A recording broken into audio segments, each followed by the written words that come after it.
In today's video, I'm going to teach you how to change language in Google Analytics. By the end, you'll know exactly where the language setting lives and how to update it confidently so your workspace feels familiar and easy to navigate. First, open your Google Analytics account the way you normally do. Give the page a moment to load fully so all the menus and icons appear. It's a good idea to make sure you're in the correct account and property before you proceed, especially if you manage multiple sites, because the admin area reflects whichever property you have selected. Next, head to Admin Settings. You'll find this by clicking the gear icon, typically located at the bottom left corner of the screen. That opens the Admin panel, which is split into sections for account and property controls.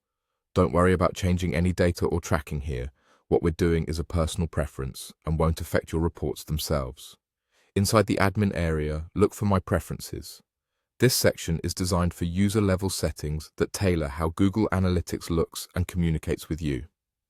Click My Preferences to open your personal options. If the layout looks slightly different on your screen, stay within the admin area and look for a similarly named Preferences or User Settings option.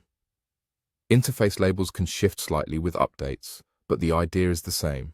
You're opening your personal preferences page. Now, find the language setting on that page. It's usually a drop-down menu listing available interface languages. Click the drop-down and select the language you want to use. This changes the language of menus, buttons, and labels throughout Google Analytics, making it easier to browse reports and settings in the language you're most comfortable with. Keep in mind, this is a user-specific preference. It affects only your view and won't change the language for your teammates. After selecting your preferred language, click Save Changes. Look for a confirmation or a brief refresh. If the interface doesn't update right away, simply refresh the page to apply the new language. Nothing in your data or configuration is altered by this, only the interface language you see. That's all it takes. Open your Google Analytics account, click Admin Settings, go to My Preferences, choose your language, and save. If you ever need to switch languages again, just return to the same place and pick a different option. Thanks for watching, and enjoy using Google Analytics in the language that works best for you.